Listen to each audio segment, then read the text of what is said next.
بسم اللہ الرحمن الرحیم۔ السلام علیکم۔ واقعیت عامہ معصوم جنرل نالج کلاس 3 کا چیپٹر 12 باب 12 ہم نے کرنا ہے توانائی اور اس کے ذرائع، انرجی اینڈ اٹس سورسز۔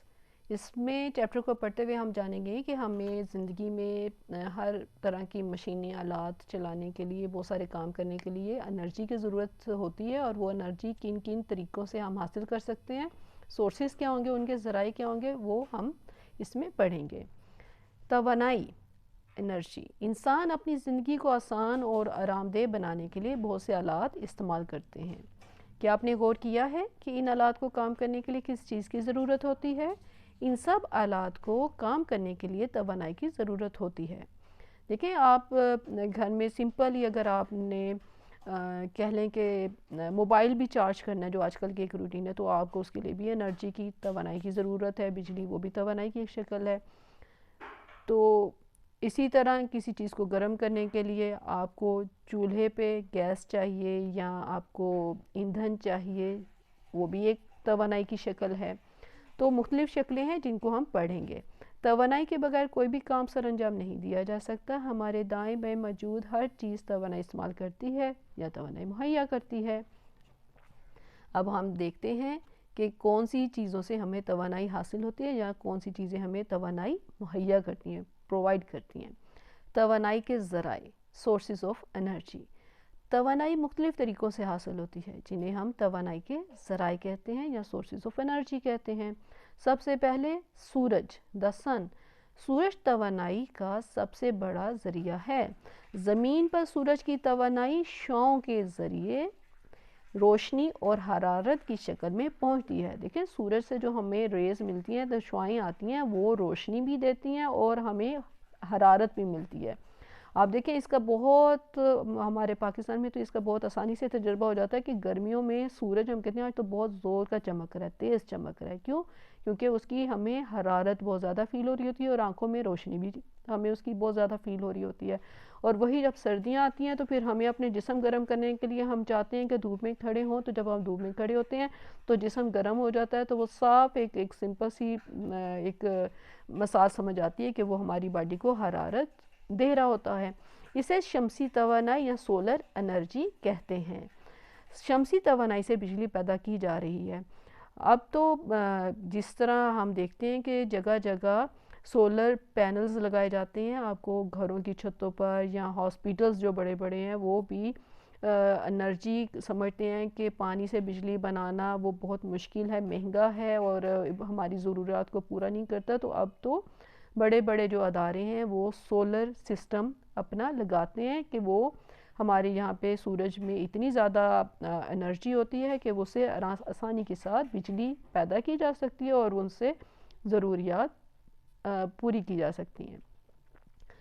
سورج میں توانائی کا ذخیرہ مزید 6 ارب سال کے لیے کافی ہے۔ 6 ارب ایک بہت بڑی تعداد ہے بچوں، کہ یہ کوئی 100 سال یا 1000 سال 1000 ایئرز کی بات نہیں ہو رہی، ارب بہت بڑی ویلیو ہے۔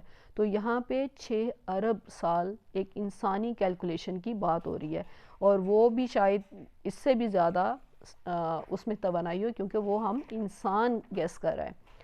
پھر دوسرا انہوں نے پانی، بہتا ہوا پانی، فلوئنگ واٹر، وہ ایک توانائی کا ذریعہ بتایا ہے۔ اور پاکستان میں بہتا ہوا پانی تو بہت ہی زیادہ انرجی کا ایک سورس ہے۔ کس طرح کہ بہتے ہوئے پانی میں بھی توانائی ہوتی ہے، انرجی ہوتی ہے۔ انسان ہزاروں سال سے پانی سے توانائی حاصل کر رہا ہے۔ مثلاً اناج پیسنے کے لیے پن چکی کا استعمال، آج کل دریاؤں پر ڈیم بنا کر پانی سے بجلی پیدا کی جاتی ہے۔ پاکستان میں موسٹلی جو بجلی پیدا ہوتی ہے وہ پانی، بہتے ہوئے پانی کی ہے۔ جس طرح پاکستان میں مختلف مقامات پر پانی سے بجلی پیدا کی جا رہی ہے، جن میں زیادہ اہم تربیلا، منگلا، وارسک ڈیم ہیں۔ تو ہم جانتے ہیں کہ جب گرمیوں میں کبھی پانی کم ہو جائے دریاؤں میں، تو پھر پانی کی پھر وہ کم فلو کی وجہ سے پھر بجلی کم پیدا ہوتی ہے اور پھر لوڈ شیڈنگ شروع ہو جاتی ہے۔ اس کی وجہ یہ ہے کہ ہمارے پاکستان میں زیادہ جو انرجی حاصل کی جاتی ہے وہ بہتا ہوا فلوئنگ واٹر ہوتا ہے، جو کہ ایک سورس آف انرجی ہے۔ اس کے بعد یہ جانیے کہ آبی گھڑیال، سلیپسیڈرا، واٹر کلاک قدیم ترین آلہ ہے جو وقت کی پیمائش کے لیے بابل اور مصر میں استعمال کیا جاتا تھا۔ یہ پانی کی توانائی سے چلتا تھا۔ آگے اس کے متعلق مزید معلومات حاصل کریں کہ یہ شکل ہے۔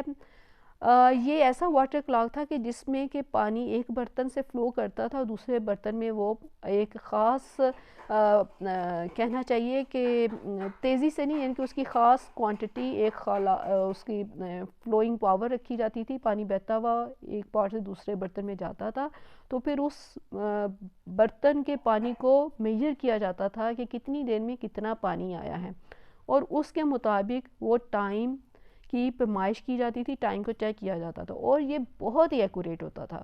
نہیں کہ ہم اس کو بالکل یہ نہیں کہیں کہ جی بیکورڈ قسم کا کوئی زمانے قدیم کا طریقہ تھا تو ہماری گھڑیاں زیادہ اچھا ٹائم بتا رہی تھیں تو یہ واٹر کلاک زیادہ اچھا ٹائم نہیں بتاتا تھا، نہیں، اس میں بھی سیکنڈز تک کی ایکوریسی ہوتی تھی۔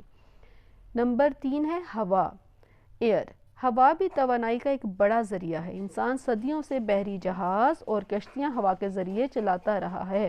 اب دیکھیں بحری جہاز اور آپ کو کشتیوں کا ہوگا کہ یہ کیسے ہو سکتا ہے نا، تو اگر آپ تھوڑا سا غور کریں تو آپ کو خیال آئے گا کہ جو کشتی بنی ہوتی ہے، جب ہم کشتی کو اس طرح بناتے ہیں تو اس کے اوپر اس طرح یہ ایسے شکل بنی ہوتی ہے، ٹھیک ہے، تو وہ کیا ہوتا ہے کہ یہ جو اس پہ کپڑا لگایا جاتا ہے ڈنڈے کے ساتھ، وہ ہوا اس کو اڑاتی ہے اور وہ پھر وہ ہوا کی ڈائریکشن میں موو کرتی چلی جاتی ہے کشتی، اور اسی طرح جو بوٹ، بڑے بڑے بحری جہاز، وہ سب ہوا کی انرجی کو یوز کرتے تھے فلو کرنے کے لیے، ٹھیک ہے۔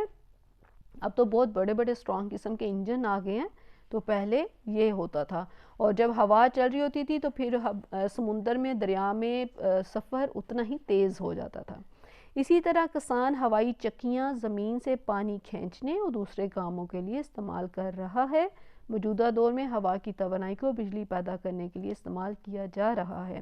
یہ آپ کو یہ ونڈ ملز نظر آ رہی ہیں، یہ آپ تو جو جدید ممالک ہیں، جو ہمیں کہنا چاہیے کہ جو سائنس پہ تحقیقات کرتے ہیں، سائنس کو یوز کرتے ہیں اپنے ملک کی ترقی کے لیے، وہاں پہ ان کا استعمال بجلی بنانے کے لیے بہت زیادہ ہو رہا ہے، جہاں پہ بہت تیز ہوائیں چلتی ہیں اور وہ سمجھتے ہیں کہ اس ہوا کو بھی استعمال میں لایا جا سکتا ہے، تو وہاں پہ بچوں ہوا کو بھی as a source of energy استعمال کیا جاتا ہے۔ یہاں پہ یہ دیکھیں، یہ تصویر میں نے ڈرا کی تھی، لیکن یہاں پہ دیکھیں یہ سمندر ہے، سمندر میں چھوٹا سا ایک بحری جہاز ہے، بوٹ سے ذرا بڑا، لیکن بوٹ بڑی بوٹ کہہ لیں تو اس میں یہ بادبان ہیں جو کپڑے کے ہیں، اور پھر جتنی سپیڈ چاہیے ہوتی ہے اس حساب سے وہ بادبان باندھ لیتے ہیں یا کھول دیتے ہیں، اور پھر اس کے مطابق پھر ہوا سے وہ اپنی جو کشتی ہے اس کی سپیڈ کو تیز کرتے ہیں یا کم کرتے ہیں۔ نمبر 4 آ جاتا ہے کوئلہ۔ کوئلہ توانائی حاصل کرنے کے قدیم ترین ذرائع میں سے ایک ہے۔ انسان صدیوں سے کوئلے کو حرارت، روشنی اور کھانا پکانے کے لیے استعمال کر رہا ہے۔ کوئلے سے ریل گاڑیاں اور بحری جہاز بھی چلائے جاتے رہے ہیں۔ اب کوئلے سے بجلی پیدا کی جا رہی ہے۔ پاکستان کے مختلف علاقوں میں کوئلے کے وسیع ذخائر موجود ہیں۔ پاکستان میں بھی کچھ پروجیکٹ شروع کیے گئے ہیں جہاں پہ کوئلہ استعمال کیا جا رہا ہے بجلی پیدا کرنے کے لیے۔ اس کے علاوہ ہمیں پتہ ہے کہ کوئلے کو حرارت کس طرح کہ ہم سردیوں میں کوئلہ دہکاتے ہیں کمروں کو گرم کرنے کے لیے، گھروں کو گرم کرنے کے لیے، اور کھانا پکانے کے لیے بھی، ٹھیک ہے، استعمال کیا جاتا ہے۔ اور پہلے بھی اور شاید اب بھی بہت سے جو کہہ لیں کہ ترقی پذیر ممالک ہیں جہاں پہ ابھی زیادہ ترقی نہیں ہوئی اور کوئلہ سستا ہوتا ہے، ایک ایسی یہ کہہ لیں کہ سورس آف انرجی ہے، توانائی کا ذریعہ کہ جو سستا ہے، تو وہاں پہ ریل گاڑیوں میں اور بحری جہازوں میں کوئلہ ہی استعمال کیا جاتا ہے۔ قدرتی گیس، نیچرل گیس، گھروں کو گرم رکھنے، کھانا پکانے، کارخانوں کو چلانے کے علاوہ قدرتی گیس گاڑیوں میں استعمال کی جاتی ہے۔ ہمارے بہت سارے شہروں میں پاکستان کے قدرتی گیس کو استعمال کیا جاتا ہے گھر میں، کچن میں کھانا پکانے کے لیے۔